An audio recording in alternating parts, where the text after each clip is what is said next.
So Cameron, it looks like you're enjoying a nice piece of cake over there. No, that's just my background. Yeah, that's just your background. The special cake. It's one of those. Yeah, it's one of those. Entenmann's. Entenmann's, yeah. I don't think Entenmann had anything to do with that cake, man. Pre-made. Pre-made. I don't know. Pre-made chocolate. There's nothing pre-made about that. That's fresh. That's a fresh cake. That is a very fresh cake. Well, if it's not, it's gonna be. It's got a very special, fresh ingredient. Yeah, not yet. Yeah. This is from the start of the video. Oh, that's before the the garnish. What are you talking about? You could that doesn't look like there's anything's happened to it yet. Oh yeah, that's right. I forgot that skin touches frosting. That's yeah. Right, yeah. It's not just waft. Yeah, it's not just a waft. Yeah, she buries her ass in the cake. It just fucking yeah. It just rips a dude. few. I mean, otherwise it's just farting near a cake. There's no guarantee that the farts have permeated the crumb. There's particulate action going on there. Yeah, sure, but I think that when you're a real cake farts perv. When you're a real reprobate for the flatulence upon a cake. You don't want the implied presence of fart. You want fart in that cake. Dude, so speaking of some freak shit, literally just today at work, my buddy at work, his partner texted him. And he was just like, I'm not exactly sure how these two met or what the deal was. His partner was like, dude, this guy's like, I'm guessing like through work or something. He was like, dude, this guy's offering me $160 for me to use him as a footstool. Huh. And at first when he said that, I thought my buddy was talking about his partner being the footstool. No, the guy paying wanted to be used as a footstool. Right. And I think his partner was also like, is it cool if I do like the money? But he then sent photo evidence. And when you think of human furniture, a little human furniture behavior, a footstool action, how do you think the scenario is shaped? I've never given this much thought. I would assume, okay, well, was the person naked? No, all clothed. Okay. Was it normal clothing, or did they have like some sort of like stool, like a I don't know. Did he want to be stood on, or just like have somebody sit and like prop feet their feet were up? on him, but like how being used as a footstool? Well, I guess the obvious answer would be So my guess is, was he belly up? Yeah. And so the thought would be that his back would be getting used on all fours. Yeah. No, he wanted to be like have his belly get used as a footstool. Yeah, and not even just his chest, like right up his neck, and you could tell he was like he was letting like the sneakers like they were in sneakers. Yeah, they were like fully clothed. This is so odd. So and like, dude, the look on this guy. So my buddy at work, he's like, dude, look at how this is like a raid. And like, dude, so like the guy's like sneakers like on his cheek, and you can tell this dude's getting a sniff of the bottom of his partner's like sneakers, and his jollies are fully getting off. Jeez Louise, bro. Well, I mean, shit. That's something. Sneakers on is honestly of that. Sneakers that's the on, biggest like right at like the chest neck area. That's the biggest surprise of the whole thing, because I assumed that like that doesn't even sound like a foot fetish so much as like a degradation fetish.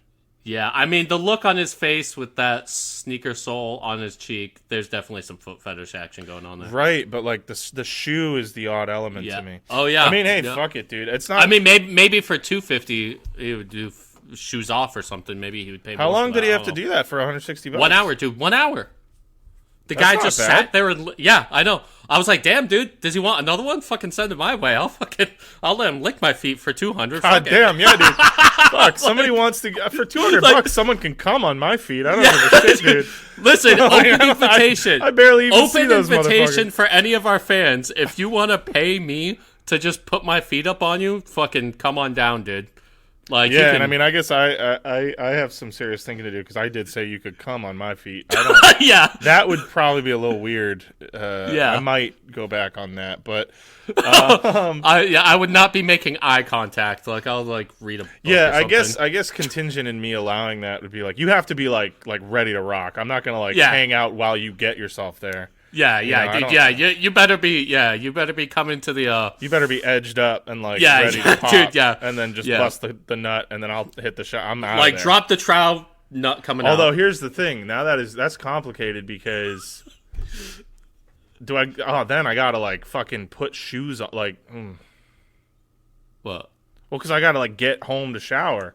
I'm not letting this person in my house. We're not doing this at my place.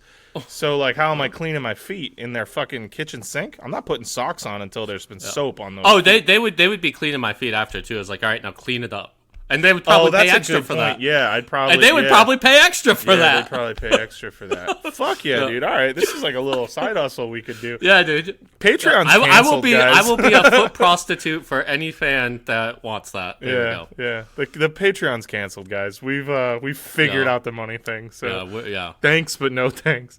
Patreon's not canceled, and we appreciate everybody who's been a member of it. And if you want to sign up and be a member, great. But a separate hustle if you want to figure out some foot stuff. DM us. Yeah, let us know.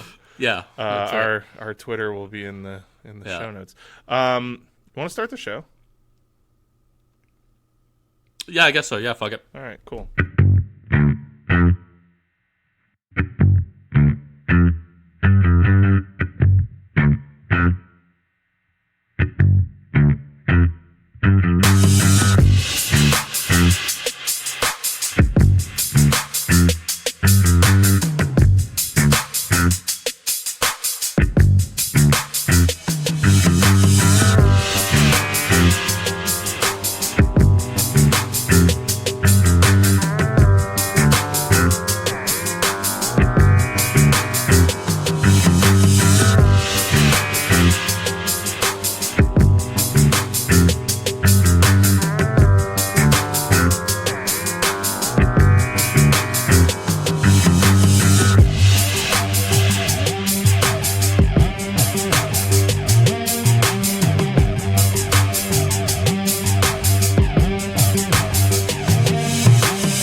What's up, dude? How are you? Not too bad. Had quite a bit of a week. My poor cat Sancho Panza. Prayers up. If all the fans want to throw some prayers in the chat for my cat. He got a urinary blockage. He's had urinary problems in the past. Mm-hmm. Does he have a narrow urethra like Hank Hill? No, I have been watching a lot of King of the Hill. So have I, dude. Fuck, that show rules, man. I know, dude. Dude, when the episode where they go to Mexico and he watches that, like, the detective, like, show where it's like a detective and like a luchador wrestler. And I don't know if I've even seen that one yet. I'm watching a lot of this for the first time. Oh, it's in the first season, and then for like the rest of the show. Yeah, but then the rest of the show, like when you see him watching TV, he's just like watching that show. Yeah.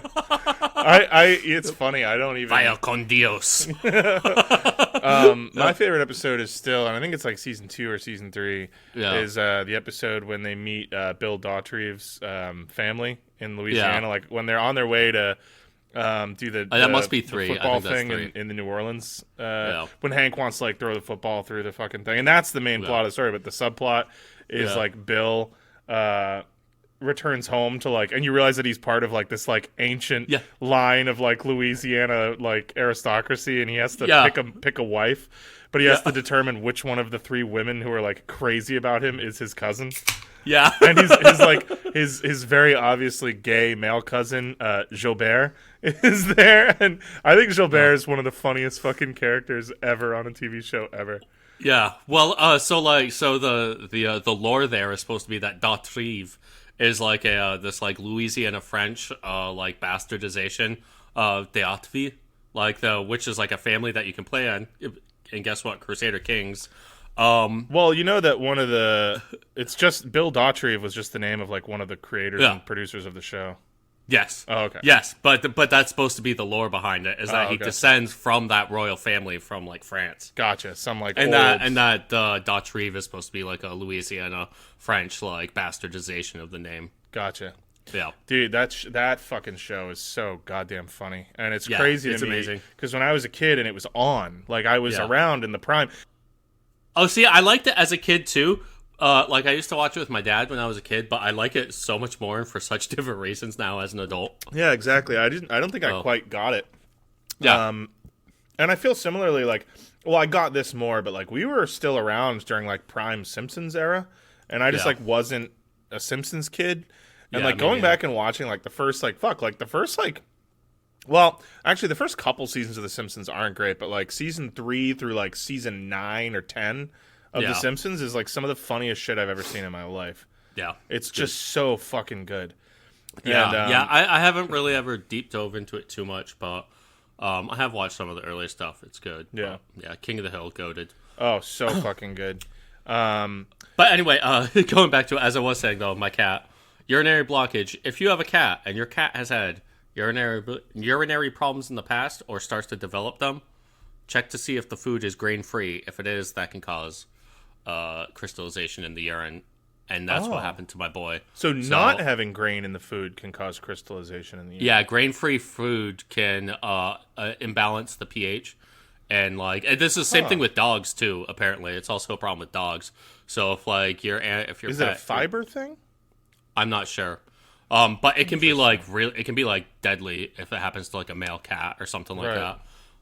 So my boy, had to get a bunch of antibiotics and anti-inflammatory, a bunch of shots and tests done, and he's on the mend now. He's doing better. I brought him home like yesterday. I had to like leave work early to bring him to the vet. I brought him home, and so he was having like trouble peeing. Like he would be in and out of his litter box, come out, and then just like immediately have an accident. But and you hear him in there, and he's like, "Ugh!" I mean, Jesus fucking Christ! Basically, he would be like, which is like the cat version of that, yeah. Yeah, basically. But so I bring him home, I drop him off, I run out to grab like a sandwich and a coffee, and I come back. I was probably gone for like 10 minutes, and I can't fucking find this cat. Yeah.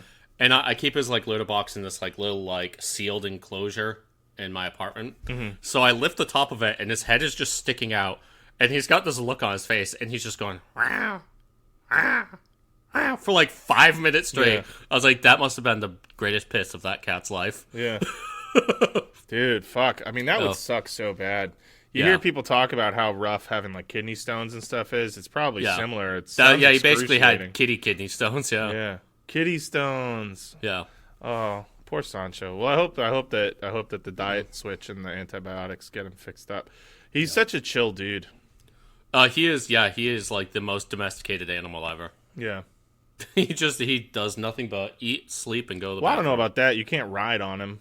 He won't plow a field. Yeah, but I mean, he's nice, domesticated in the terms of like house. Like he's he's comfortable.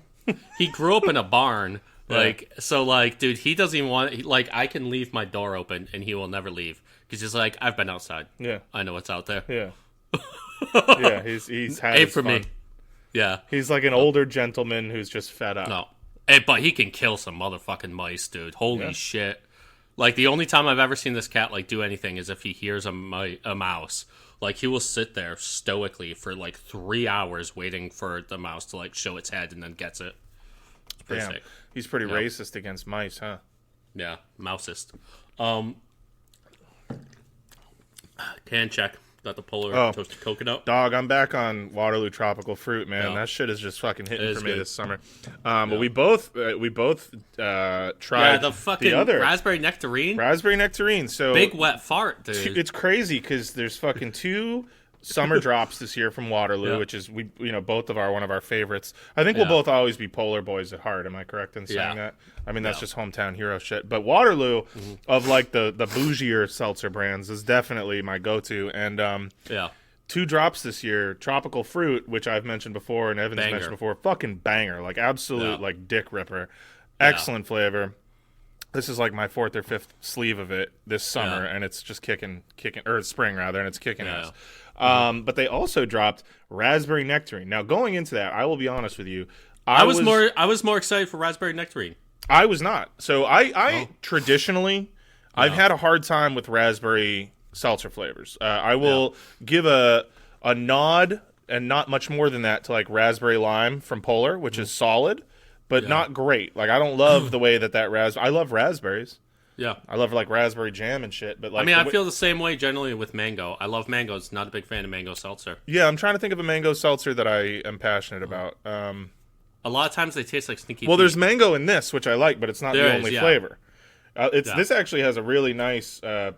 It's got like blood orange and pineapple as well. Yeah. Yeah, but it tastes like passion fruit, which is crazy. Like I think the end result of this tastes like a passion fruit seltzer. Mm-hmm. Excuse me, but I don't know. Raspberry nectarine. I didn't even have high expectations, and it still failed to meet them. There's no nectarine. There's no nectarine, and if anything, it should have been heavy nectarine, maybe with a hint of raspberry. Yeah. Instead, it was just like it's one of those seltzers, and maybe you don't know what I mean by this, but it's one of those seltzers that even when it's cold, it tastes warm. Yeah. So, because you know me, I like my shit room temp until it's summer. But any chilly month, I'm not like making my drink super cold. But I put a few in the fridge to see if it would make a difference. And like, I was like, I don't know, this like tastes warm. It had this like shitty fucking not. It's the same reason I don't like what's another seltzer that tastes like that? I don't usually like seltzers with vanilla as a flavor because to me that's like a warm flavor. I don't fucking know. I have seltzersthesia. Yeah, it's like synesthesia, but yeah, I got the Polar toasted coconut going right now. Very noble flavor. That's a good one. I love it. That's a good one. I think these two would actually be really great mixed together. Ooh, a little mixing. Yeah, dude. If you mix a little Potoco and a little Waterloo tropical fruit, could be good. Okay, bet. I just made your girl a sketch. She rep the set. You make my dick a wreck. Kill man, you next. Disrespect the set. Now grab your head. Dislocate your neck. Niggas couldn't intercept. It's payday, fellas. Now they're acting like they're innocent. If I ling him in his head, nigga go and hit the deck. Gonna lose your intellect. It's fucking payday, motherfucker. Okay, bet. I just made your girl a sketch. She rep the set. She make my dick a wreck. Kill man, you next. Disrespect. Grab your head. I'll crack your neck. You get me vexed. And then I'm dead. Grab your head. I'll crack your neck. I just made your girl a sketch. She rep the set. She made my dick a wreck. Okay, Grease. I just asked your girl, please get on your knees. Grab the tip and squeeze. Please don't use your teeth. It really hurts when I have to leave. Had to catch a flight, man, I get money overseas. That's why I'm not looking at the price when I want it. Boy, better know Essie, we some bosses. What do you mean, why am I wearing Louis? Can't you see Virgil's in the office? Greatness only, I see you pussies trying to stop it, yeah? Okay, bet. I just made your girl a sketch. She rep the set. She made my dick a wreck. Kill man, you next. Disrespect. Grab your head. I'll crack your neck. You get me vexed. End up dead. I'll grab your head. I'll crack your neck. I just made your girl a sketch. She rep the set. She made my dick a wreck. I just grabbed a reload, a kilo. You can't jack my style, my stilo. Pepe with my G's, amigos. I just done the lap. Finit. Bands be coming in by the hour, I cannot sleep. Tell your mans I beat your girl and then I ski. Give your amigos all their egos. Money follows the gang wherever we go. Okay, bet. I just made your girl a sketch. She rep the set. She made my dick a wreck. Kill man, you next. Disrespect. Grab your head. I'll crack your neck. You get me vexed. End up dead. I'll grab your head. I'll crack your neck. I just made your girl a sketch. She rep the set. She made my dick a wreck.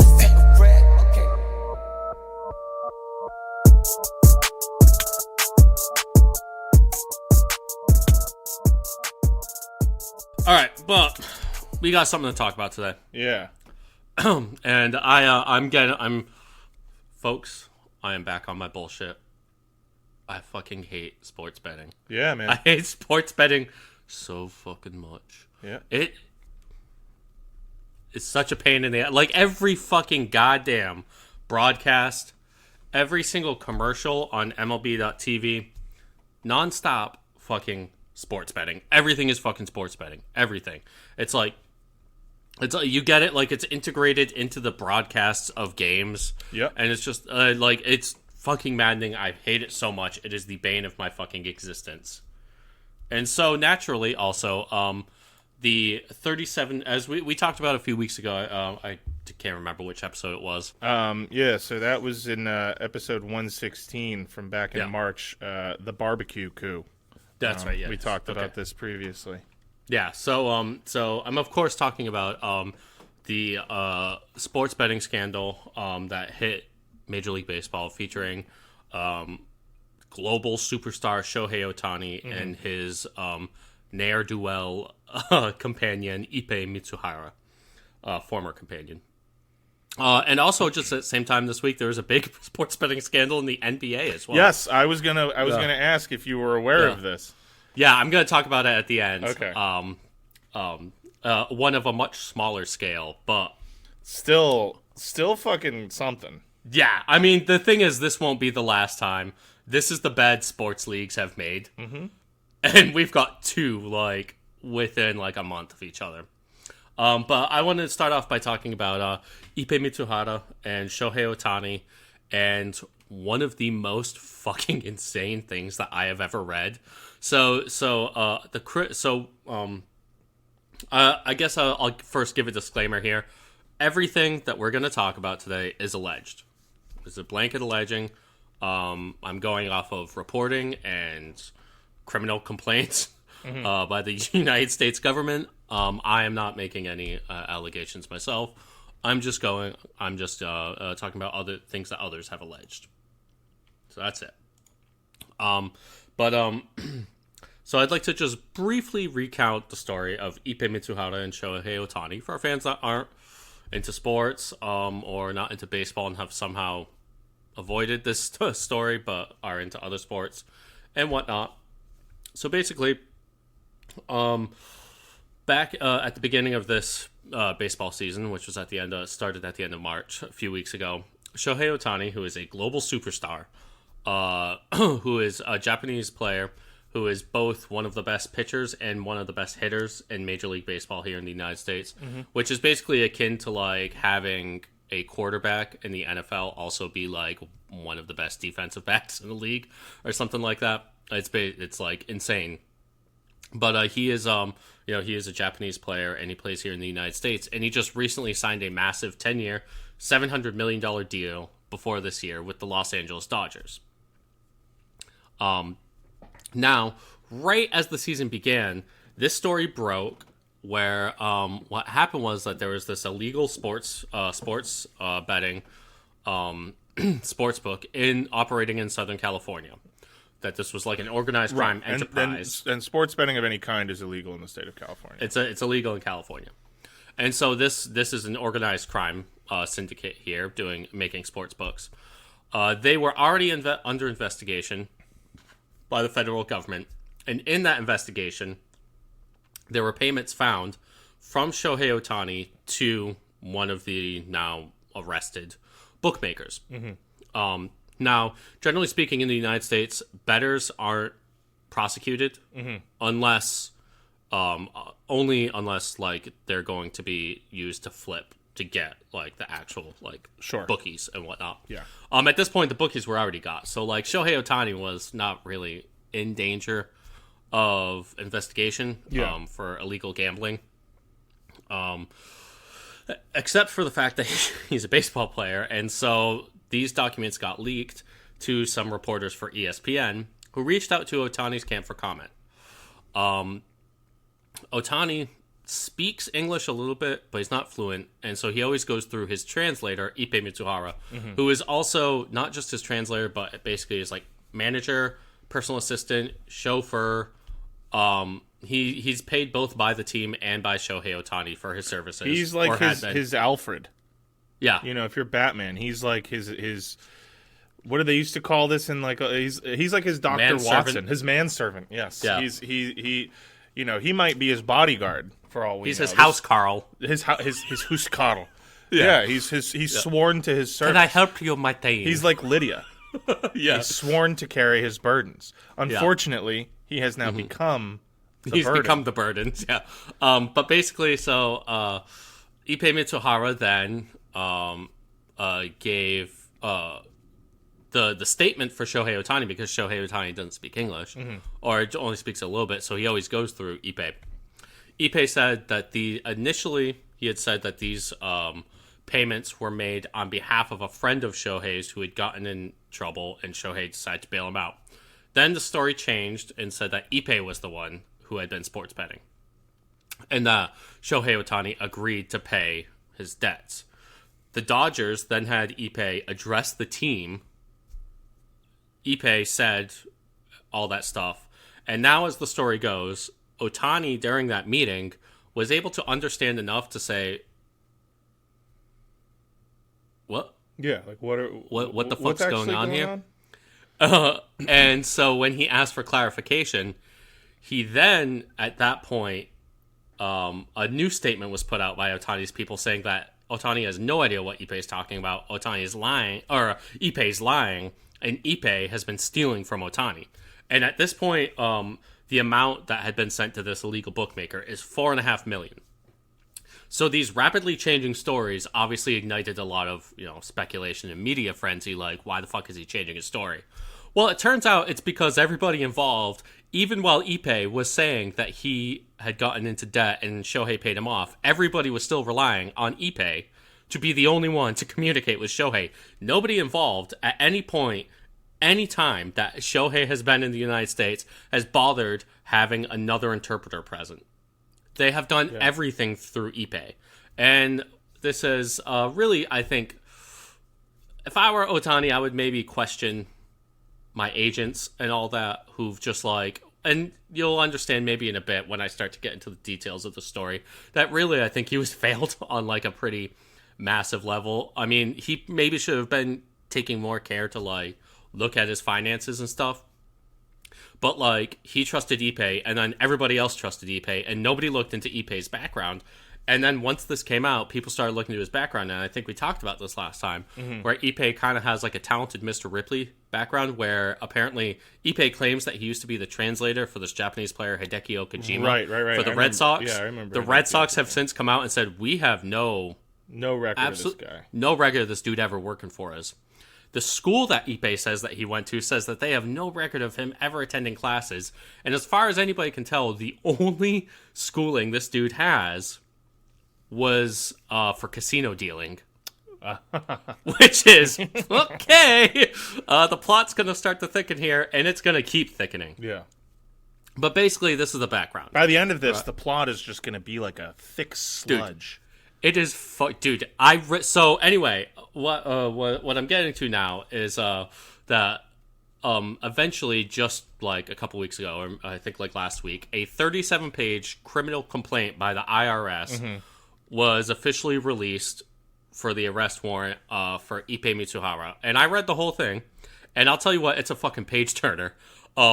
This shit is one of the most insane things I've ever read, and it literally took me days after reading it for some of it to sink in, the breadth of the lies and the fucking webs this dude had been spinning. Yeah, man, he's the level, dude. The amount of money is in fucking insane. I know, and it's how just a into drop it in the this water dude was. When you're talking about Shohei signing a $700 million deal. Yeah. Which isn't even, that's not the biggest deal ever, right? That's the biggest deal for an American athlete ever. Jesus. Fucking crazy. And in terms of orders of magnitude, we're going to be in that realm. Oh my God. In terms of betting. Oh my God. Dude, it is fucking insane. So, anyway, again, so the background for Shohei Ohtani, he's this phenom who's an amazing pitcher and hitter. Came up in Japan, was the best pitcher and best hitter in Japan. Eventually comes over to the U.S. He goes to the Los Angeles Angels, plays there for 6 years, and then leaves them for the Dodgers this past offseason. So. Yeah, because he wanted to actually maybe win something. That and the Dodgers offered him 10 years, $700 million. Yeah, which and is now sick. Which other teams were offering him around that amount. And actually, it was Shohei. Though the structure of the deal is really interesting, where Shohei is actually only getting paid 10 years, $20 million while he pays. So he's only getting paid $2 million a year. The rest of it's backloaded, so once this deal is done, he's going to be getting paid $68 million per year for 10 years. Right, so there's longevity built into it. Right, but also the details of that contract, I think, are important for parsing out, like, maybe some of the shit that Ippei was in, and we'll get to that in a minute. But I want everybody to remember that Shohei is right now with the Dodgers only making $2 million a year right now. Right. The rest is 10 years down the line. It's promised. Yeah. But... And also, since Shohei came over at a young age, he really wasn't making a ton of money through baseball initially. Let me Right, so he's not sitting on $1 billion. This is all money that is going to be trickling in, and it's a big trickle. Yeah, so let me. Which is actually what they used to call me in high school. The big trickle, yeah. Big so trickle. I'm looking at Spot Track right now for the player salaries, and the amount of money that he made, through his 6 years with the Angels. So that's from 2018 through 2023. The amount of money he made is $39 million. So that's how much he's made. How much he made during his time with the Angels. So remember that, $39 million. Yep. Now, he is by far the highest paid baseball player in terms of endorsements. Yeah. He makes about $70 million a year in endorsements. Right. Which is why he can sign this $2 million a year contract with the rest deferred. And so the thing is, he has a ton of bank accounts too, because he has one bank account that's been set up that's only his money that he made as a player, like his team salary. Yeah. And he's got other accounts. And this is all pertinent information that you'll need to know to like parse out this story. Yeah.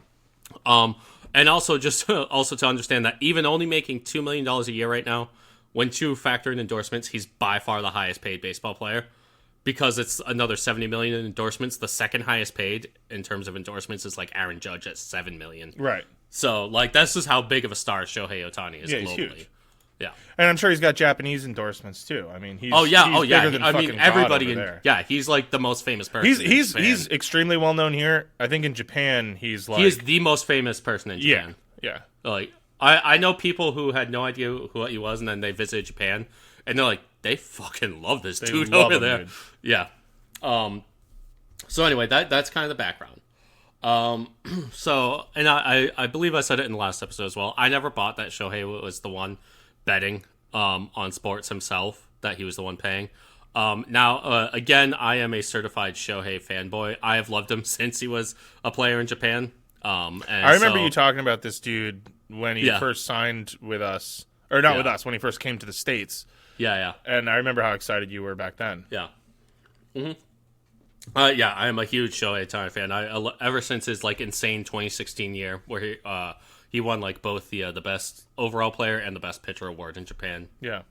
And then the World Series or the Japan Series as well. Well, and here's the thing: if he's putting up numbers like he does here in the majors, he must have been like an unstoppable fucking god human in Japan.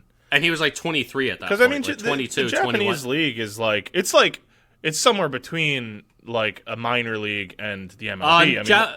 Actually, so generally speaking, it's always been in between AAA and MLB. Right, that's what I'm saying. It's like it's definitely a higher. It's by far the second highest league in the world. Yeah. By far. Yeah. But lately it's gotten even closer. Yeah. like especially with like the pitching and shit like that right now. Like pitchers, like you can like bet pretty well if a pitcher is good in Japan that they're gonna be good in the US. Right. And you're seeing a lot less American players who can't do it in the majors do it in Japan because like, the standards are higher there. The gap is closing. Yeah. Like it's definitely MLB's still higher. Don't get me wrong. Yeah. But the gap is closing.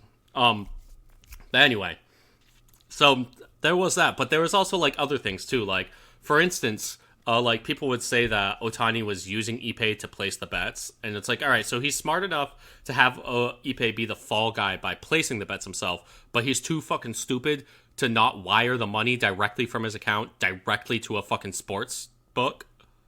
Like that didn't make sense. Yeah, you know what I mean. Mm-hmm. And there's a lot of other things, but that's it. And like I also do want to get into a bit here, like the role of translators when they come to the U.S. So like people would also talk about how like a translator wouldn't have like access to things for like a player like this. Like you have to understand, Shohei came to the U.S. and when he came here, he didn't speak any English. Now he speaks a little bit, but like so he has to sign up for bank accounts. He has to do that with a translator, Right? Like his translator's there when he's talking to his agents. You know, when you're like, when it comes to tax time, you have your translator there. Like all of these things, a translator is there for like all of the, like getting your driver's license, all that kind of stuff. Yeah. Translator's got to be there. So like they like know all of this shit. Like, you know what I mean? They know your fucking account numbers. They know like your passwords. Right, because they're handling all those phone calls for you. They're handling meetings with accountants. They're handling everything. They're with you at the fucking bank. Right. Like, so the level of trust is extremely high. This is going to change so much. Yeah. About the way translators are employed. This is going to change. I would imagine now that both sides will probably have their own translators. And what you mean, that teams and the players? Well, I'm saying that like I'm guessing from now on, when a player meets with their agent, both the player will probably have his own translator and agent. I mean, I would have to imagine so at this point, because as we get into this, Ippei was just fucking straight up lying right there, and was like he had like taken control of Shohei. And was, like, manipulating the agents and all of this shit in order to gain control of his accounts. Yeah. This just reminds me of Shogun so much. With, like, when you notice, like, and they go into it more in the book, but have you noticed when you're watching that show that, like, there are times when, like, when Mariko is not really translating what someone says to the times, at every single time. Right. But what I'm saying is a lot of times the intention is correct. It's just not exact. But then other times, like, she'll straight up just omit stuff. You know what I mean? Oh man, episode 9. Oof. Yeah. Anyway, but anyway, yeah. So the translator is involved in like all of these things. You know what I mean? And so like Shohei Ohtani now as an athlete, he was represented by Nesbalello of Creative Artists Agency (CAA), which is like a major agency in the U.S. It's not just sports either. Like they do like I believe they do like actors and stuff like that. They do all types of artists. But so his CAA kind of controls all of his like endorsement portfolio, all of his money. They did everything like that. They prepared his taxes for him. They were like taking care of everything. However, they had to go through Ippei for all of this. Right. Now, so this is just laying the groundwork. And now, so let's start getting into this U.S. District Court criminal complaint. But basically what it alleges, looking at the timeline here, so Shohei Ohtani and Ippei. Oh, and also I did, again, want to say, I mentioned this last time, but Ippei is 10 years older than Shohei. And Ippei worked for the Nippon Ham Fighters when Shohei was drafted by them and started playing for them as a teenager. So he, like, kind of, they, like, he's Ippei been with him, like, almost like in a big brother capacity for... Yeah, exactly. Like, as a 29-year-old, he had, like, latched onto Shohei at 19. And so when Shohei was coming to the U.S., apparently it was Ippei that offered, hey, I'll go with you as your translator. Right. And Ippei was born in Japan but grew up in the United States. So he's, like, been back and forth. And he's definitely fluent in both languages, but a lot of, like, bilingual speakers of both Japanese and English have always, for years, been saying, like, he's not a very good translator. Yeah. Like, certainly not, like, a trained one. Like, he... Right, he speaks Japanese and he speaks English, but he's not. But he's not really one-to-one. Yeah, like because those are very different languages. It's just like if you knew someone who spoke Spanish and English and they were just helping you get by. Yeah, you know what I mean. But Spanish and English is much more similar than English and Japanese. Japanese. From what I understand, is so nuanced and so contextual. Like they lack the specific grammar for a lot of things. I mean, now they end up just adopting like English words and stuff, but. Yeah, Japanese is in its simplicity is a very complicated language. Yeah. But yeah, so like Ippei, like, you know, kind of latched onto him when he was like basically 30 years old, and Shohei was a teenager. Yeah. And he had been the one to offer to come to the United States with Shohei because they'd like become friends, you know. Yep. So anyway, so they come to the U.S. in 2018. In 2021. Mizuraha met an illegal bookmaker named Matthew Boyer. So this is in September 2021. And this was at a poker game. Now, this poker game was... to meet a friend.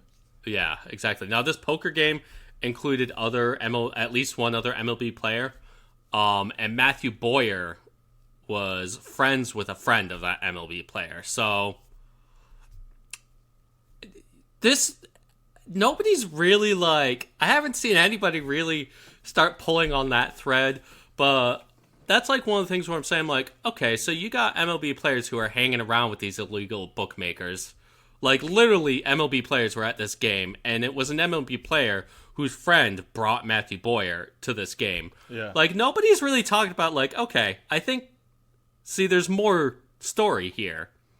Where this is a shot off the bow, where you the biggest name that this game has had since Ken Griffey Jr. Right. wasn't sports betting. But you might have other MLB players caught up in this shit. Yeah. You know or what I mean? just people in their camps who are exactly who have access to them. This in is their how funds. close, how incestuous it is, right there. You know what I mean? Mm-hmm. And but anyway, so they're at this poker game, and Ippei Mizuraha meets him, and I also do want to say I feel like the wrong takeaway from this is that this was illegal sports betting, so this kind of stuff wouldn't have happened with legal sports betting. Except Ippei Mizuraha apparently had accounts and was betting on all of the legal sports books as well. That's the thing, dude. You don't.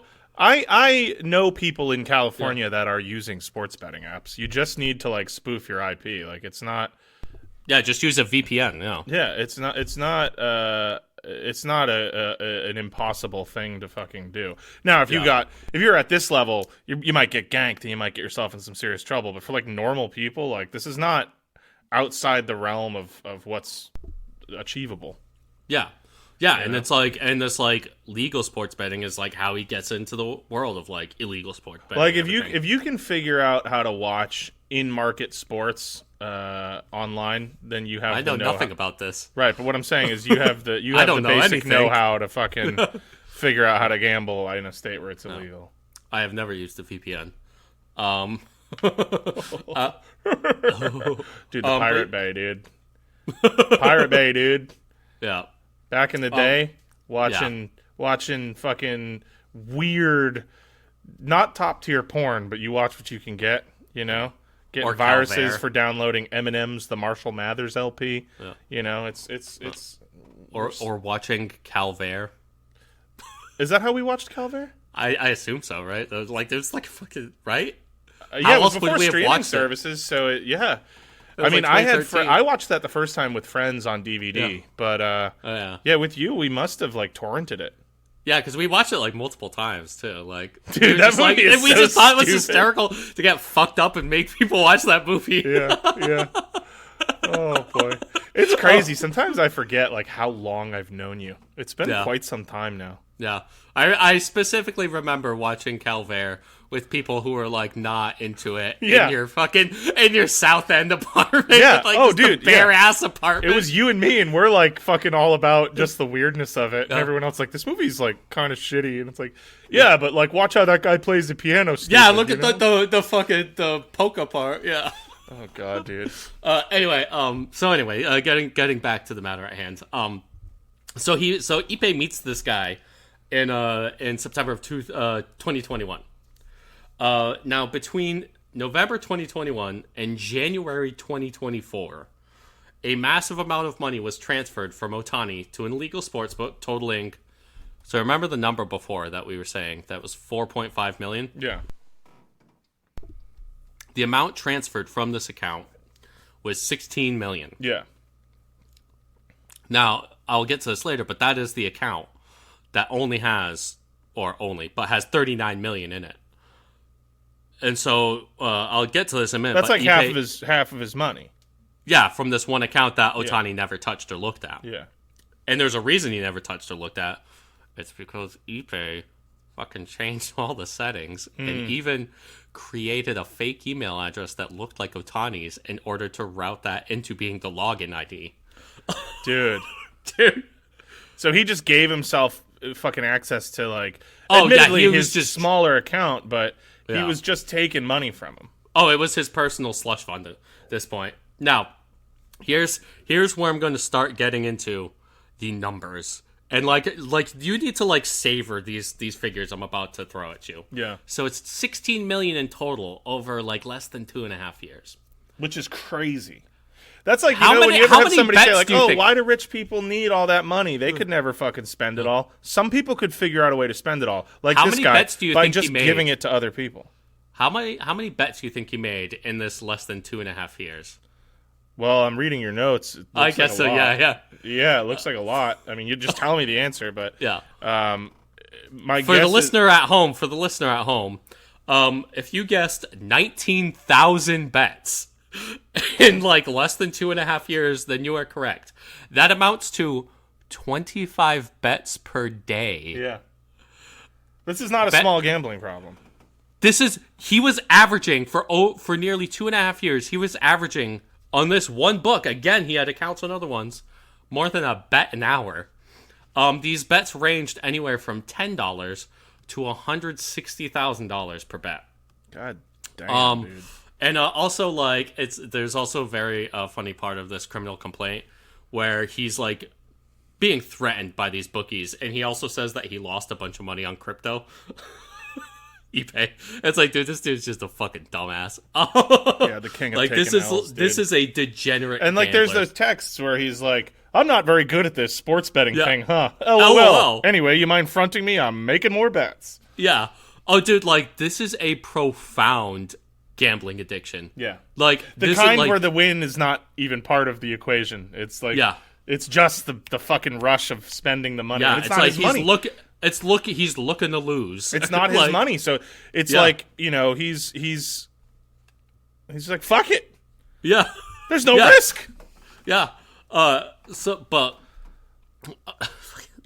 like, dude, oh my god, dude, like imagine. the life this man was living. It's not. He look, dude. My first thought, I guess, should have been like that it's wrong to steal from someone, but like, instead, my first thought is like he had access to all this fucking money and he was wasting it. He should have been like taking girls out to fucking crazy dinners and shit. Like, you know, at least he like was something. just. Dude, and like, so he was just sitting in his cave. He was fucking betting on college soccer, dude. Like, do you know how fucking like down bad you have to be to bet on American college soccer? Yeah. Like, what the fuck, man? Like, he was just, and like when he did it, he's saying too, he's like, "There's games on 24/7." LOL. It's like, dude, go for a walk. Yeah, man. Get some air. It's an overused expression, but like, fella needed to touch some fucking grass, dude. Yeah, dude. And like the thing is too, like, toes. And the crazy thing is too, he's married. Thank God he doesn't have kids. He's married, at least for the time being. He's still married. He's not long for not that anymore. But like, dude, like think like, dude, this guy's poor wife. Like this dude's living this life, and like his poor wife has no idea. Like she thinks that he's a different man. I don't know, man. You're not giving her that much credit. I'm sure there were some hints. I mean, maybe, but ladies are smart, dude. I'm sure. I know that, but what I'm saying, she didn't know that this is like, yeah, what he's doing. You know what I mean? Yeah. Like, hopefully not. And like, and I mean, he's with Shohei, like, as they both said, he's with him like 365 days a year. But yeah, Ippei even said like he was like my wife didn't know about this gambling addiction until like right now, like as he was on a phone call with people while she's on the phone with them, and he's like telling her along with everybody else. But anyway, so by January of this year, the tone from the bookies, who before they were treating him like a good old pal, obviously, but the text from them had started to take a very threatening turn. Oh yeah. I mean, they're very nice initially. Yeah, when they do want this fucking money from you. Yeah, when the money's coming through, he's their buddy. Yeah. Once it stops coming through, they start talking about how they're watching Shohei walk his dog. Yeah. But so now there's a lot of really good stuff in this fucking criminal complaint here, and one of which is in let me see, I believe it's. Let me see here. Yes. So, in Part 4, Statement of Probable Cause, I'm going to go down to Section A, the illegal bookmaking operation. IRSCI, as well as agents of the Department of Homeland Security Investigations, have been investigating illegal sports bookmaking organizations operating in Southern California and the laundering of the proceeds of these operations through casinos in Las Vegas, Nevada. To date, these investigations have led to criminal charges and or convictions of 12 criminal defendants and 1 money service business, as well as non-prosecution agreements with 2 Las Vegas casinos. God damn. Again, another thing in here that I haven't heard people talk about. It's like, hold on. So these casinos are just, they're like, we'll launder your money for you. Yeah. And then we're going to make agreements with the feds where we don't get in any trouble and we rat your ass out. Yeah. Oh, dude, Vegas is so fucked. Vegas is so fucked. It's just like, what the fuck? And so a fan of the pod who's got some inside information for financial investigations. They had mentioned, these casinos are run by hedge funds. Yeah. Who all at certain levels are working with the feds, and they're just mapping out money laundering, entire money laundering networks with the federal government. Oh. And so these bookies, they're working with the casino. Meanwhile, the casino's taking the money in the front door and handing the paper trail to the feds in the back door, and they're not getting any fucking trouble because they're the hedge funds that you have run to everything wonder in how this they're country. allowed to continue operating and doing what they do. They're obviously making it worthwhile to people that have control over that sort of thing. Yeah. But so it's just dude. Fuck. Another part of this thing I'm reading, I've listened to other podcasts about this. I haven't maybe, mainly baseball and stuff like that. I haven't heard anybody mention that. It's hey, this seems pretty fucked up. Yeah, it is. It's crazy, man. This fucking Mizuraha guy, his life is just imploding in the most aggressive fashion possible. Yeah.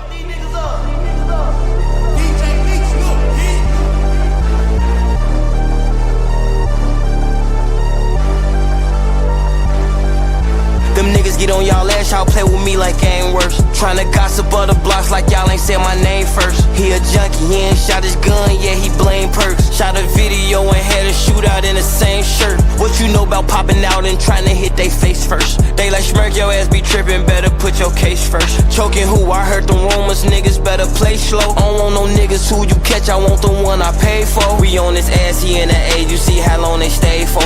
Ain't no hotel room, we pop outside the height with Dracos. Hellcats, they get off any scene, the police chase those. Trolling ass, we shot your homie, we ain't know he can take those. If I say your name, don't post it, I be on all kind of shit. Ain't got time to watch your page to see if niggas die to shit. I know bitches set you up, literally niggas down to hit. And this industry ain't what it seem, this shit be counterfeit. Ain't no lacking, she say I'm a nigga from the trenches with an accent. Why you asking me who shot your homie, why you asking? You got my number, you post shit on the gram, you moving backwards. You lucky you don't be doing shit for the gram, you niggas cowards. Then I bleed no rumors, rest in peace to Cooper. I jumped on the school bus and I hit Bronco Ruger.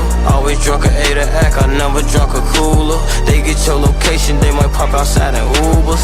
When his goofy ass jumped in the streets, his ass a hooper. I know this shit don't matter, I took a shower with a cougar. Bring him out retirement, he gon' kill you for that moolah. Catch him in the morning, wake him up, that boy a rooster. He took it to trial, I tried to tell him it was stupid. They gave him so much time, his knees got weak and he was woozy. Watch the shit you say, the feds be listening to the music. And they gon' take your lyrics and build a case and try to use it. DA dropped my murder, didn't have evidence to prove it. I think my house is haunted, yeah, by who the ghost of Pookie. He ain't killed nobody, but keep rapping about the shooting. Still ain't got revenge yet, but keep making up excuses.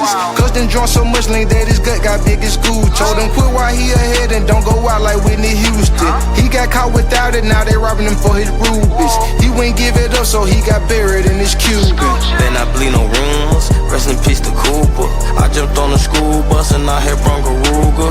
Always drunk a 8 act, I never drunk a cooler. They get your location, they might pop outside in Ubers. When his goofy ass jumped in the streets, his ass a hooper. I know this shit don't matter, I took a shower with a cougar. Bring him out retirement, he gon' kill you for that moolah. Catch him in the morning, wake him up, that boy a rooster.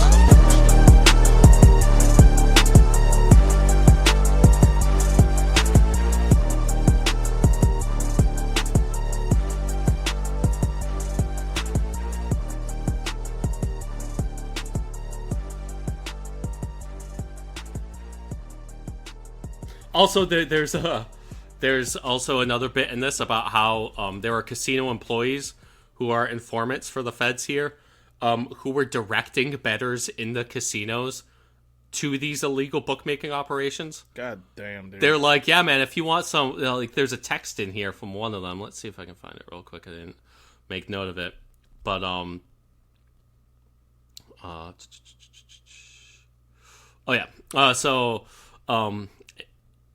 this is in part D, same section. On or about October 1st, 2023, an employee at a casino located in Las Vegas, Nevada, labeled Casino A in the complaint, sent a group text message introducing Bookmaker 1 to a potential bettor.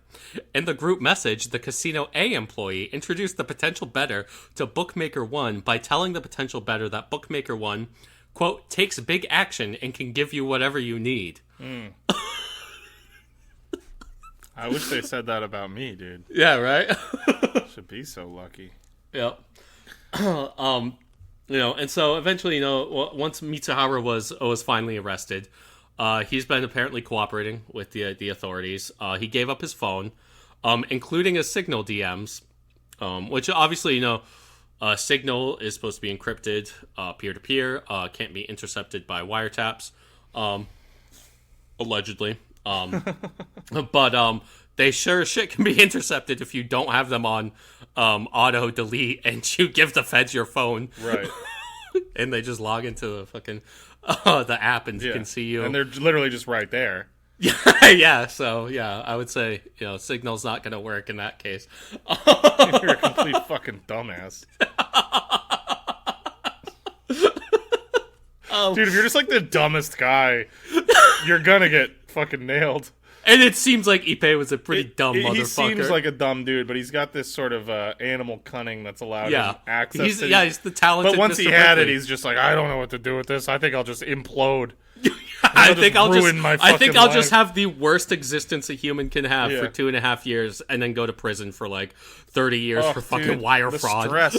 He honestly, what's crazy is when you get caught with something like this, there's probably part of you that's like relieved. Oh, he probably had the first good night of sleep in like years once he realized, like, I'm just gonna go to prison. The jig is up. Yeah, everyone knows there's no more secrets.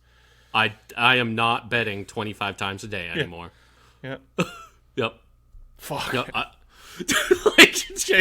That's what I'm saying. Like, I read this. It took days for this shit to like just fucking settle in. But so through these DMs, we can tell Mizuraha quickly begins losing tons of money to the bookies. And there is a back and forth wherein Mizuraha is working to find a way to use a, quote, private Shohei Ohtani account to pay off his debts while conspiring to keep this account away from Ohtani's people. So as I said before, he came up with a fake email address that looked like it was Shohei Ohtani's email address and turned that into the login email address. Yeah. He was also able to change the settings on the account so that any wire transfer or any activity on that account whatsoever would go to this new email address and would also go to Ippei Mizuraha's phone.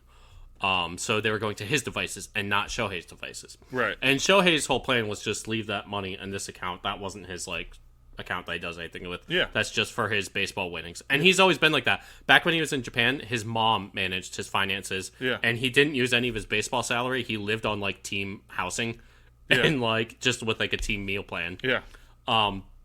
So he's always been like this. He just doesn't want to think about it. He's just about baseball. I bet he'll have a lot of fun when he's done playing. He'll probably buy a fucking farm and yeah. I don't know. He seems like a nice boy. Yeah, he does. Yeah, he does. He really does. He just seems like a nice man. It's just like a sweetheart. Yeah. So he conspires to take control of this account, and this includes part of this criminal complaint is that Ippei Mizuraha is on recordings calling the banks, pretending to be Shohei Ohtani in order to start the wire transfer process and get control of these accounts. It's clearly his voice, apparently. And also, as I said, Shohei is not fluent in English. And the person talking on the phone to the bank saying, this is Shohei Ohtani, they're speaking in fluent English. Yeah. He is on record. This dude is fucked. He's dead to rights. They got him on recording doing bank fraud, like wire fraud. God damn. Now Now, if you think to yourself, well, maybe he was at least taking his own personal winnings and depositing them back in the account he was looting. Nope. Anytime he won money, it would get deposited into his own personal account, and the losses just came from Shohei's. Oh my god. Yeah. And this guy is like doing so bad that you see some lingo that it's funny seeing like the agent have to like put footnotes in this saying that like certain like gambling lingo. So there's free plays where sometimes Mizuraha was doing so badly and lost so much money to the bookmakers that they gave him free plays, which means that he can make bets, and if he loses he doesn't have to pay, but if he wins he gets to keep the winnings. And they're like, that's not. I mean, that's like when casinos start like comping you like nice rooms and shit. They're just like, this is still not a loss. Thousands of dollars of sushi comped. Yeah, like no problem. I don't know if you know that video of that's from the Mandalay Bay shooter, his brother, like who gave like a 30-minute interview on TV talking about how amazing his brother was. You remember this like back in like 2017? I remember the shooting. I don't remember this video. Oh yeah, his brother's just sitting there. He's like, my brother was a great guy. He would go to these casinos and they would give us thousands of dollars of sushi. Comped. Like he did this whole interview in his driveway. But anyway, yes, once casinos are like comping you all of this shit, it's like the better. It's because they're making money off of you. Insane amounts of money off of you. Yeah. Hand over fist. I said hand over foot. Yeah, hand over fist. My hands are always over my feet, or almost always. But yeah, and also like you see Mizuraha constantly asking for bumps. So a bump is when you've bet all the money that you're allowed to on your account, and your bookie will like bump you up and give you like another 100,000 to play with, which usually you end up losing as well, which is why they do it. And they also know you're good to pay it back because you're just fucking raiding some dude's account for millions. Sure. So anyway, I want to get into the texts because this is some shameful shit that Mizuraha is saying in these texts. So we're gonna go here to page 13. Based on my review of messages extracted from the Mizuraha phone, I am aware that on or about May 19th, 2022, Bookmaker One messaged Mizuraha saying, "I hope you're having a great day. I was just confirming that you received the wire transfer for the $47,260. Also, just confirming you still want me to wire more before I do. I see you're down now, so let me know. Thank you, bud." So he had won, got the money transferred, and then immediately lost a bunch of money. And then Mizuraha, "Yes, I received it. Thank you very much. And no, you do not need to wire anymore since I'm down again. Ha ha." We also get there's a text message on May 2022 from Mizuraha saying that that he had a bad run. Despite owing the bookmaker over $1 million in losses, Bookmaker One continually increased Mizuraha's betting limits, including a text message from Mizuraha to Bookmaker One, which you had alluded to before. "I'm terrible at the sports betting thing, huh? LOL. Any chance you can bump me again? As you know, you don't have to worry about me not paying. Because I'm fucking stealing from my boss." God damn, dude. From my friend. Oof. On or about December 9th, 2022, Mizuraha messaged Bookmaker One stating, "Can you bump me last 200? I swear on my mom, this will be the last ask before I pay it off once I get back to the States. Sorry for keep on asking. Bookmaker One. NP done bud. Merry Christmas." Oh, God. They're disrespecting this. They're just shitting on this dude. Yeah. On May 20th, 2023, Bookmaker One messaged Mizuraha stating, "I know you've been on a bad run. I don't mind bumping you. I just want to verify that you can send at least $2 million on June 1st. On or about June 22nd, 2023, Mizuraha messaged Bookmaker One stating, "I got my ass kicked again, LOL. Any chance I can get one last bump? This will be my last one for a while if I lose it." Bookmaker One responds the same day, "Okay, bud, I just want to be able to communicate with my partner so he knows expectations. If I can assure him that minimum 500 will be sent every week, I can do the bump to whatever you want. It's just imperative that the 500 is sent every week." You're talking about $500,000, right? Yes, yes. The text says 500, but the implication is 500,000. That's what I'm saying. Yeah. It's sent every week. As you can imagine, the figures are very high and just don't want to not be able to deliver what I tell him. FYI, I have already paid out of my pocket to him half of the balance that is on the account. So whatever is lost every week, I have to give him half the balance. That's why I'm asking these direct, important questions. On June 23rd, Mizuraha messaged, I'm the worst, LOL. Can't catch a break. Can I get one last bump? I swear this is going to be my last until I get the balance down significantly. I promise this will be the last bump for a while. Response, okay, NP, done, bud. June 24th. This is 1 day later. I have a problem, LOL. Can I get one last bump? This one is for real. Last one for real. Bookmaker1 responded the same day, stating, done, checkmark emoji, punch emoji. I have the same problem, laugh emoji. To be honest with you, Ippei, as long as you can guarantee the 500 every Monday, I'll give you as much as you want because I know you're good for it. Again, I just have to clean it up with my partner, and that's one reason why I was asking before. And now things start to take a dark turn. November 17th, 2023. Hey, Ippei, it's 2 o'clock on Friday. I don't know why you're not returning my calls. I'm here in Newport Beach, and I see Ohtani walking his dog. I'm just going to go up and talk to him and ask how I can get in touch with you since you're not responding. Please call me back immediately. I feel like there's like a pretty clear threat there.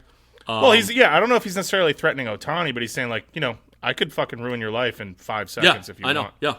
Or like I could fuck up. Like, we could fucking jump Ohtani. Like, you know what I mean? Like, but I think that would be a little too... I mean, maybe. I'm not saying that they would do that, but that's, like, the threat. Yeah. Like, we're just so you know, like, we we're know not where nice he lives. people. Like, we're... Yeah. I know that this has seemed all, like, easy and shit, but the money needs to come now. Yeah, we're not your friends, and we're not this dude's friends, and we know where he lives. Yeah. Like, so then, 2 days later, Mizuraha messaged him. I'm going to be honest, I ended up losing a lot of money on crypto the last couple of years, and I took a huge hit, obviously, with the sports, too. Just wanted to ask, is there any way we can settle on an amount? I've lost way too much on the site already. Of course, I know it's my fault.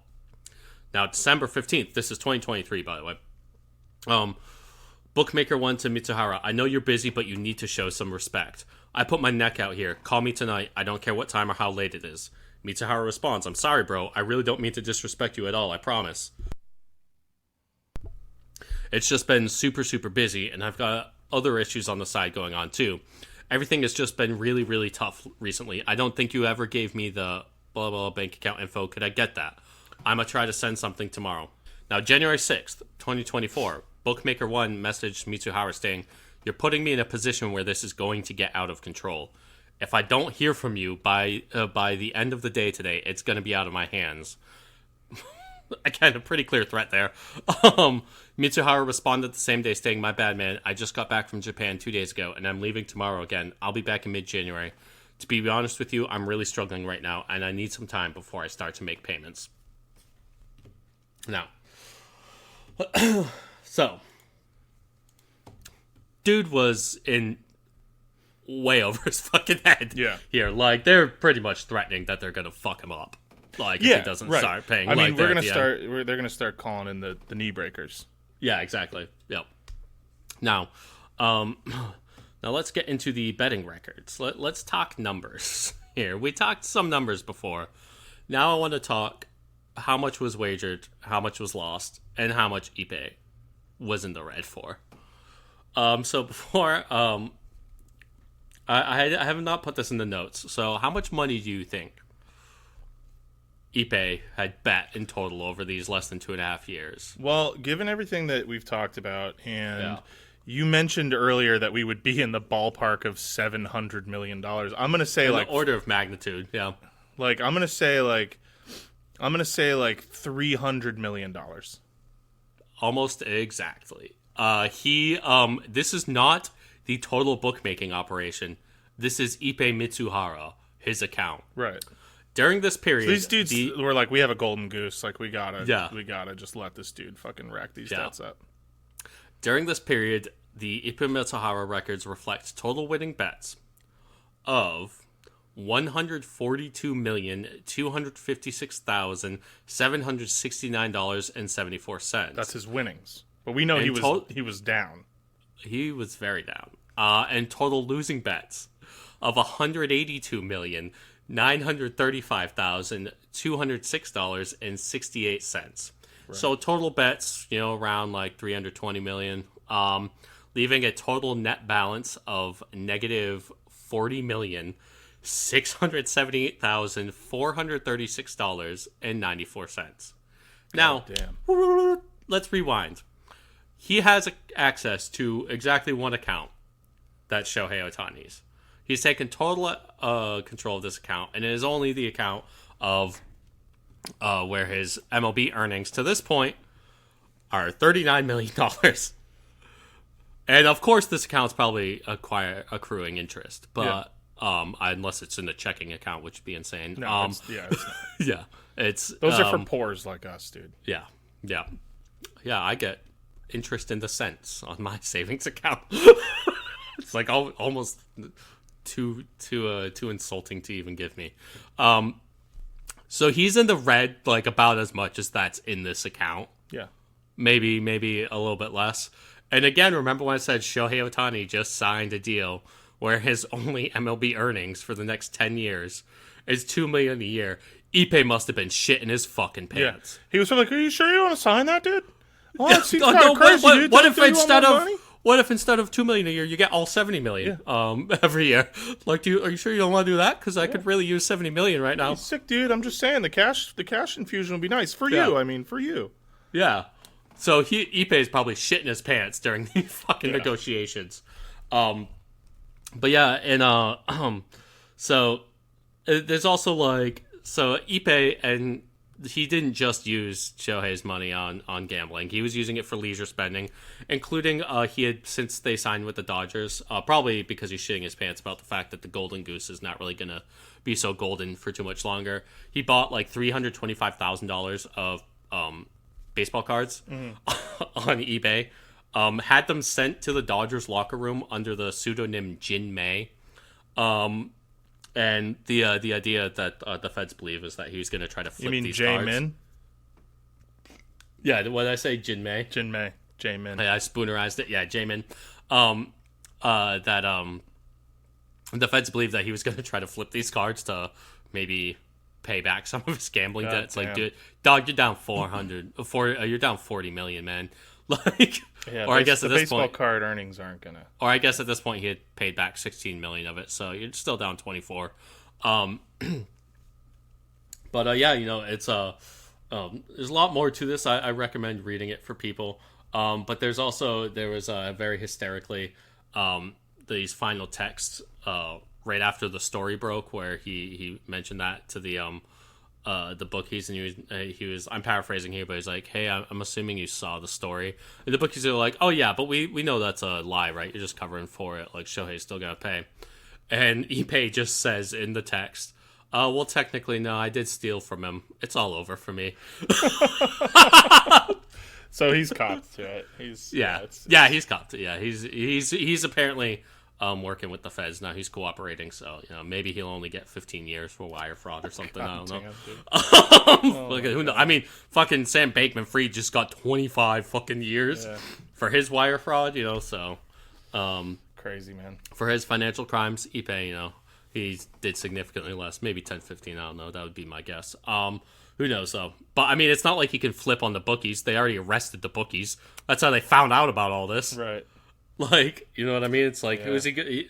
The guys that he could flip on are already also going to prison. They already got. Yeah. But I did. Anyway, really crazy story. There's more details in here. I recommend people read it. But I'll have to check it out. Yeah, we're already starting to go kind of long here. But I also just briefly want to talk about this Jontay Porter and the NBA. Yeah. Just super briefly, because so this also just came out this week. And Jontay Porter, who's like an up and down player, like this guy isn't like he was a G League player. Like he was on a split contract, so yeah. So he was making about $400,000 this year. He's like total earnings in the league of like $3 million, something like that. Yeah. So he's like splits between the G League and the Toronto Raptors, and he just got the ban hammer. Yeah, for life. Lifetime ban for betting on basketball, including games that he was in. He never bet on games he played in, but he did bet on games that he took himself out. No, he took himself out of games. That's what finally got him. But I know most of the bets were not for games that he played in. But he did finally. But he 100% bet the under on him. 100% bet on his own games. A bunch of people bet the under on him and made like a huge amount of money on games that he like got himself taken out of, like saying he was sick, whatever. Yeah, so like, and he had people make bets for him on games that he was playing, and so he was giving people inside information. There was one like parlay that somebody put in for like 800,000 and it didn't hit, or like 80,000 or something like that, and it didn't hit, but the payout would have been millions. But part of the parlay was about him not scoring a certain amount, and he took himself out of the game because he had given them inside information for that parlay. But like all of this was done through like legal sports books, so they were able to they noticed it, and they were like, "This is like, really weird. This is a weird bet." Why are people betting so much money on Jontay Porter and on these really odd? Why are they betting the under like this? Why are they betting that he will not do like? And then it's always and then he takes himself out of the game. Yeah, he got himself fucking caught. And now the best part though is this dude was not betting to the level of Ippei Mizuraha. No. His total bets were like 80,000, or he bet 50,000 something and like won like 80,000 or something like that. It was for like a net of like 22,000. And he didn't do anything. He probably won't do any jail time. He just fucked his career. He's just because he was using legal betting. Yeah, so like he wasn't poor obviously, but like it's also like, dude, like this dude just ended his career for $20,000, and he's 24.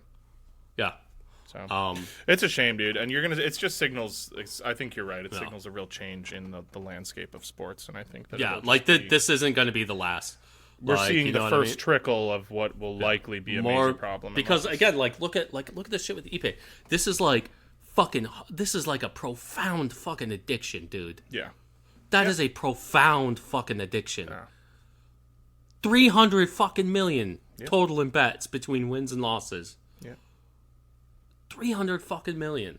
Yeah. Like, what the fuck? Like, think about the life this guy was living over those years. Like, the lies that he's spitting. Yeah. Like, all of these things that he's trying to juggle. Fucking insane. Yeah. Anyway. Very sad. Very sad. Don't do it, folks. Yeah.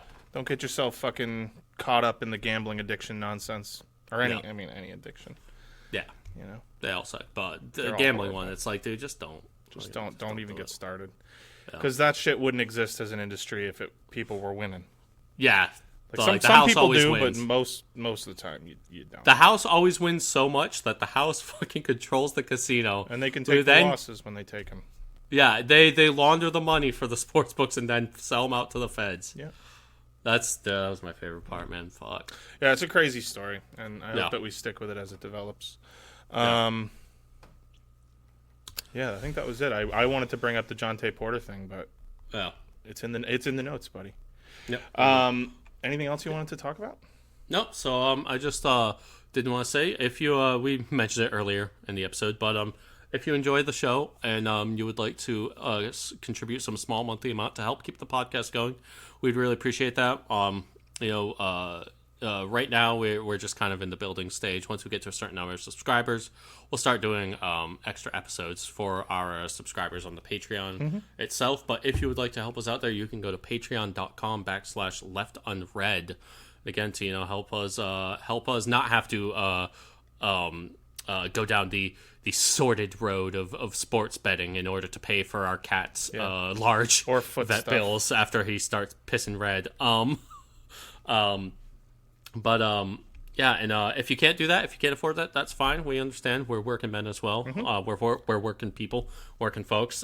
So you can support us other ways. You can rate and review us on your podcast app of choice that allows those sorts of things. It really helps with the algorithm, helps us get seen to new listeners.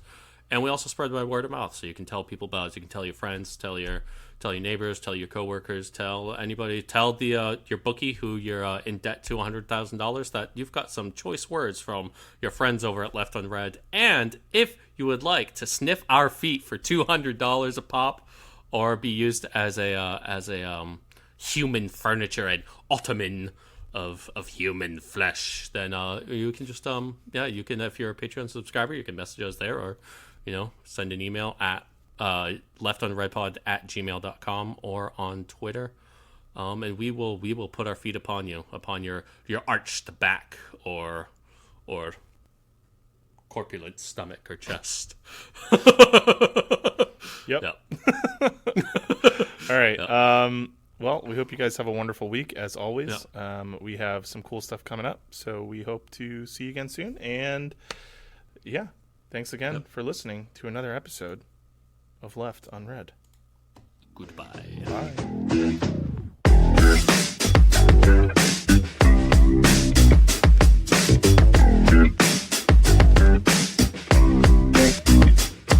Underneath all the thunder and there's magic, and if there's a better way to live I gotta have it.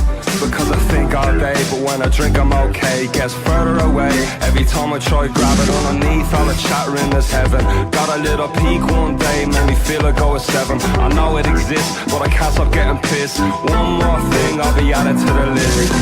Frieri til jury, tackle mig rødt, maar vi lader mig og om til ny. Vi hæsler fuck, så jeg stråler droen for så alle. For det til kor, but do you know it's my car? I'm gonna be spending my dough tonight. 2 pints at a time, strolling about like Dolomite. But home for a shake, they're deuce that you mark one push. My narrow Parker be it while you strapping you from ugly pop. And then we both jump down and do your class handstand like a man's man can. Foxland, listen to that of the Ogin and Visha. Mark a G-Show, I'm on the upside of the seesaw. Underneath all the thunder and there's magic, and if there's a better way to live I gotta have it. Because I think all day, but when I drink I'm okay. Gets further away every time I try grab it. Underneath all the chattering there's heaven. Got a little peak one day, made me feel I go at 7. I know it exists, but I can't stop getting pissed. One more thing, I'll be added to the list. For ik mooi kostelijk haak niet liggen maar net wat zo een jannetje stap. I was in agua, maar met je mogelijk bab. Cover my ray bound, durant all the back and my chat and never come along. Maar ta time will go and on, ta and still so well girl is the occur me gun over down on. Je sherry the young Gary Ellie a second. Daar is hij zit dat de battle with a text. Maar kan hij to hand a crown tossy. A wide row, a respect on curd hand a coney money hand and that's the coney junk a be roger glass stalkies. 5 fear fly so the name in them bjorky. Underneath all the thunder and there's magic, and if there's a better way to live I gotta have it. Because I think all day, but when I drink I'm okay. Gets further away every time I try grab it. Underneath all the chattering there's heaven. Got a little peak one day, made me feel I go at 7. I know it exists, but I can't stop getting pissed. One more thing, I'll be added to the list. In the afternoon, kaida kligging in Arja, or Warner Dunn. Take him sick of and seal drum as John her run. But we got one chance and then it's done. So be who he and speak your pain and receive the love. Don't let that cunts get ya. Don't surround yourself with ones that bless ya. Tog sack and tog on all not gonna sketch ya. It's great, get danging, go will and seal short dead ya. Underneath all the thunder and there's magic, and if there's a better way to live I gotta have it. Because I think all day, but when I drink I'm okay. Gets further away every time I try grab it. Underneath all the chattering there's heaven. Got a little peak one day, made me feel I go at 7. I know it exists, but I can't stop getting pissed. One more thing, I'll be added to the list.